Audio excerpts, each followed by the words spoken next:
አላሁ አክበር አላሁ አክበር አላሁ አክበር። እንኳን ወደ ቀጥተኛው መንገድ ወደ ተወለድክበት ሃይማኖት እንኳን ደህና መጣህ ሀብትሽ ብለናል። አይ ቲንክ ከዚህ በፊት አይቼዋለሁ ልበል ወይ የመጀመሪያ ነው ካልተሳሳቱ? አንቺ ቤት ያው ከስር ሆኜ ያዳምጣለሁ።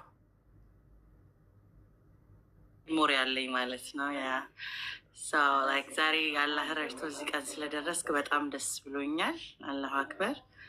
ያው ተጨማሪ አንድ ወንድም አግኝተናል፣ ገና እንበዛለን። የሚገርመው ነገር ያው በአንድም በሌላም የምንነካካው ነገሮች አለና ሁሉም እውነቱን ከፈለገ ሳያገኛት አትቀርም። እውነትም አንድ ናት፣ አንጻራዊ ልትሆን አችልም ብዬ ስለማምን እንኳን ወደ እውነተኛው መንገድ መጣ ሀብትሽ። ማን አልከው ስምህን? ይቅርታ አቡበከር። አቡበከር። አሰላም አሌይኩም አቡበከር። አሌይኩም አሰላም ወረህመቱላሂ ወበረካቱ። ኦ ማይ ጎድነስ፣ እኔ እኮ ጥንቅቅ ብላችሁ የምትመጡት ከኔ በቀር እኔ አንድ ወር ነው የፈጀብኝ። ሰላም አሌይኩም ፕሮፐርሊ ለመመለስ እና አቡበከር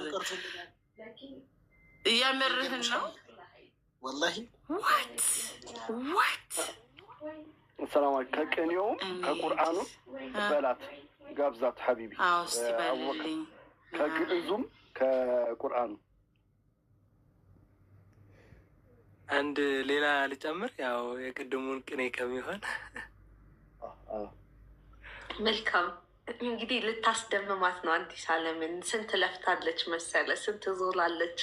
ታሪኳን መቼም ትሰማው ይሆናል እና በጣም ልትደመምብህ ነው። እሷም እንደኛ ቃላታ እንግዲህ ቁጭ ልትል ነው። አንተ ተናገር እስቲ።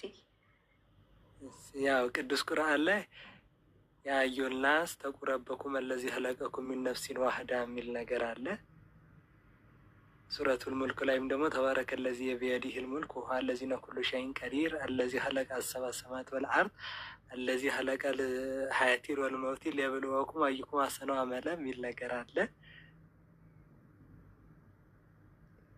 አላሁ ላኢላሀ ኢላ ሁወል ሐዩል ቀዩም ላ ተኹዙሁ ሲነቱን ወላ ነውም የሚልም ነገር አለ። ሱረቱል በቀራ ላይ ይመስለኛል፣ አያቱል ኩርሲ ላይ። ቅኔው ምንድን ነው? መበለት እኪት እንታልባቲ ውቃቢ፣ መበለት እኪት እንታልባቲ ውቃቢ፣ ሰለስቱ ሰትየ አልሰተይ ኩትቤ። መበለት እኪት እንታልባቲ ውቃቢ ሰለስተ ሰትየ አልሰተይ ኩትቤ። መበለት እኪት መበለት ውሸታም ናት እንታል